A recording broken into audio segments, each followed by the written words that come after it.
Hello everyone, I'm Ilan Grace Gio and I'm going to discuss about the remaining three of stakeholders in curriculum implementation. What do you mean by stakeholders? Sa implementasyon ng curriculum ay tumutukoy sa mga tao o grupo na may direktang interes sa proseso ng pagbuo, pagtutupad at resulta ng curriculum sa isang edukasyonal na institusyon. Lahat ng mga kasangkot sa edukasyon ay may mga papel sa paggawa ng pagbabago ng kurikulum para sa kapakanan ng mga mag-aaral at ng buong komunidad ng paaralan. Ngayon, dumako na tayo sa pang-apat na stakeholders in curriculum implementation.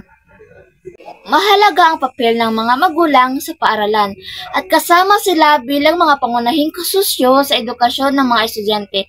Bukod sa mga mag-aaral, guro, at mga administrador ng paaralan, may mahalagang tungkulin din ang mga magulang sa pagpapalaganap at implementasyon ng kurikulum. Ipinapakita rin na may mga pagkakataon na hindi kayang tulungan ng ibang magulang ang kanilang mga anak sa mga takdang aralin. Kaya't mahalaga ang pakikinig ng mga paaralan sa mga alalahanin ng mga magulang hinggil sa kurikulum. Mga aklat aralin, mga aktibidad ng paaralan, sistema ng pagbibigay ng grado, at iba pa. Ang pagkikipagtulungan at komunikasyon ng paaralan at magulang ay mahalaga upang mapabuti ang kalidad ng edukasyon. Ang mga paaralan ay may isang paraan ng pagkuha ng kooperasyon ng mga magulang sa pamamagitan ng brigada eskwela. Sa kaganapang ito, magkakaroon ng pagkakataon ang mga magulang na malaman ang kalagayan ng paaralan. Karamihan sa mga magulang ay nagboboluntaryo upang tumulong at maaari din silang makilahok sa iba't ibang mga aktibidad na hindi direktang bahagi ng kurikulum, tulad ng pagiging chaperon sa Boy at Girl Scouting, science camping at iba pa. Bagamat hindi direktang kasangkot ang mga magulang sa implementasyon ng kurikulum, sila ay may malaking papel sa tagumpay ng anumang pagsisikap na pagbuo o pagpapabuti ng kurikulum sa pamamagitan ng kanilang suporta at kooperasyon.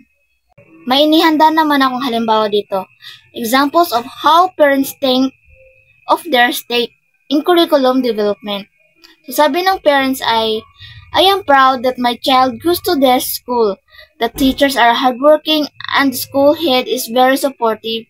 On my part, I always cooperate with the school's concern that will make my child learn. I volunteer for the work where I am needed. We parents support the Brigada Eskwela and other school activities. If they call on us parents, we always answer the request. We also make suggestions on how the parents at home assist in the learning of the children. Pinahayag ng magulang na siya ay proud o pinagmamalaki na ang kanyang anak ay nag-aaral sa paaralang iyon.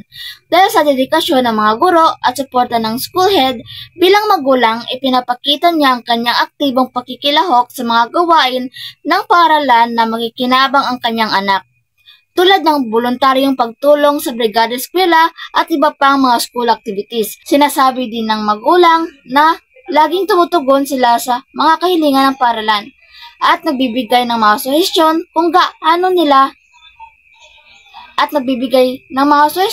paano nila matutulungan ang pagkatuto ng kanilang anak sa bahay. Sa pangalawang halimbawa naman, sabi ng guardian, I am guardian. I stand as a second of my nieces and nephew. I know that as a parent, I should not leave entirely to the school. The responsibility of educating the child, although I do not really know how much of new curriculum, I welcome the changes that the school is making. I am always ready to give support to school concerns of my wards. Ibig sabihin, pinapakita ng isang guardian o tagapag-alaga na bagamat siya ay hindi ang biological na magulang, may responsibilidad siyang tumulong sa edukasyon ng kanyang mga pamangkin. Binibigyang diin niya na hindi niya dapat ipagkatiwala lamang sa paaralan ang buong responsibilidad sa pagpapalaki at edukasyon ng bata. Kahit hindi niya ganap na naunawaan ang mga pagbabago sa kurikulum, tinatanggap at sinusuportahan niya ang mga pagbabago sa paaralan. Dumako na tayo. How the parents help shape the curriculum in schools. Here are some observations. Ang mga paaralan na may mga magulang na aktibong nakikilahok at positibong kasangkot sa mga gawain ng paaralan ay nagkakaroon ng mas magagandang resulta at tagumpay. Ang mga estudyante sa mga ganitong paaralan ay mas mataas ang motibasyon at nakakaranas ng mas kaunting mga problema kapag ang mga magulang ay nagpapakita ng interes at suporta sa pagkatuto ng kanilang anak, nagiging mas malapit sila sa paaralan at mas nakikinabang ang mga estudyante sa kanilang edukasyon. Pangalawa naman ay, ang bahay ay tinuturing na isang extension o karagdagang bahagi sa paaralan sa proseso ng pagtututo. Ibig sabihin, ang bahay ay tinuturing na isang extension o karagdagang bahagi ng paaralan sa proseso ng pagkatuto. Sa lifelong learning, ang mga natutunan ng mga bata sa paaralan ay pinagpapatuloy at nililipat sa bahay.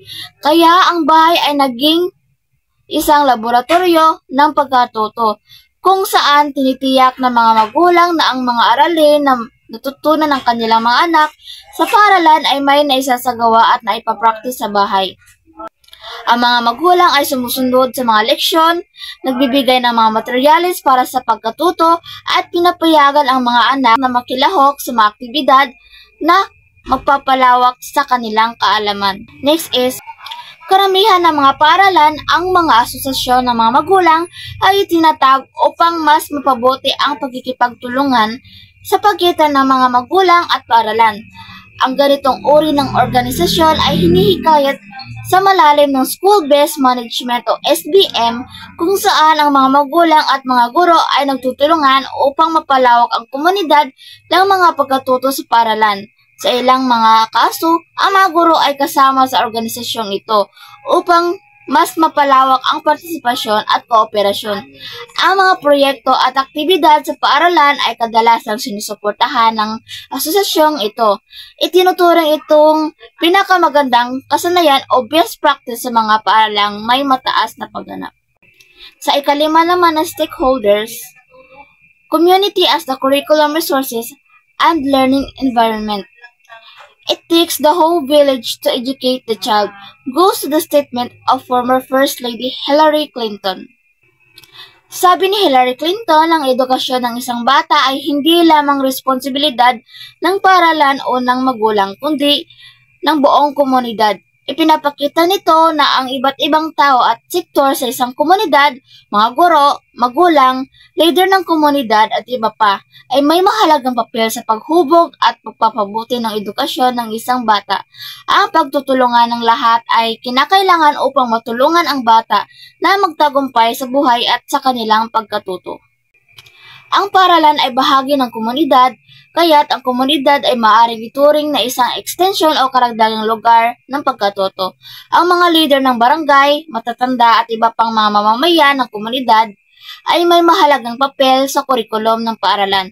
Dahil silang lahat ay may bahagi sa edukasyon ng mga bata, ang buong komunidad ay nagsisilbing isang malaking paaralan kung saan ang mga natural na yaman at kasanayan ng mga tao sa komunidad ay nakatutulong sa pagpapabuti ng edukasyon ng mga bata. Ipinapakita ng pahayag na ang paaralan at komunidad ay magkaugnay at nagsusuportahan sa isa't isa upang matulungan ang mga estudyante sa kanilang pagkatuto. Pang-anim naman ay the other stakeholders in curriculum implementation and development. Some stakeholders may not have direct influence on the school curriculum. These are agencies and organizations that are involved in the planning, design, implementation, and evaluation of the curriculum. Ito ay mga stakeholder o mga tao at organisasyon na hindi direktang nakikilam o may epekto sa kurikulum ng paaralan. Ngunit sila ay may papel sa iba pang aspeto ng edukasyon.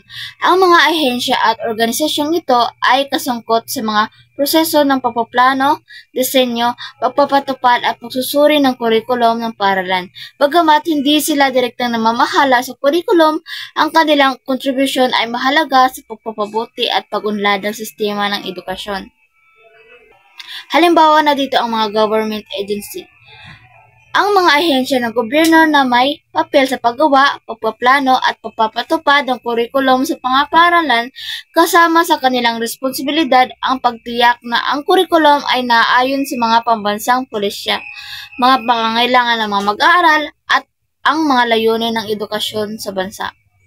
Halimbawa na dito ang DepEd, TISDA, CHED, trifocalized agencies that have regulatory and mandatory authorities over the implementation of the curricula. Mga ahensyang mayroong trifocalized na istruktura. Ibig sabihin ay bawat isa sa kanila ay may iba't ibang responsibilidad batay sa antas ng edukasyon.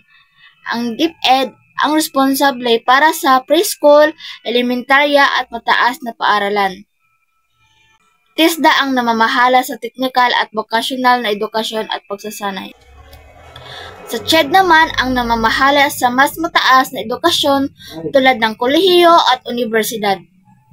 Ang tatlong ahensyang ito ay may kapangyarihan, regulasyon at obligasyon sa pagpapatupad ng mga kurikulum sa kani-kanilang nasasakupan. Sila ang nagtatakda ng mga pamantayan at patakaran na kailangan sundin ng mga paaralan, universidad at institusyon ng mga edukasyon upang matiyak ang kalidad at pagkakahanay ng kurikulum sa mga pambansang layunin sa edukasyon at institusyon ng edukasyon upang matiyak ang kalidad at pagkakahanay ng kurikulum sa mga pambansang layunin sa edukasyon. Ito naman ang Professional Regulation Commission, PRC, and Civil Service Commission, o CEC. Ang Professional Regulation Commission, PRC, at ang Civil Service Commission, CEC ay mga ahensya ng gobyerno na may mahalagang papel sa kwalifikasyon at pagtanggap ng mga guro sa mga papublikong paaralan. Ang PRC ay responsable sa pagbibigay ng lisensya sa mga guro matapos nilang pumasa sa mga kinakailangang pagsusulit upang maging kwalipikado silang magturo. Ang CEC naman ay may tungkuling sa pag-aproba at pag-affirm ng mga appointment ng mga guro sa mga pampublikong paaralan.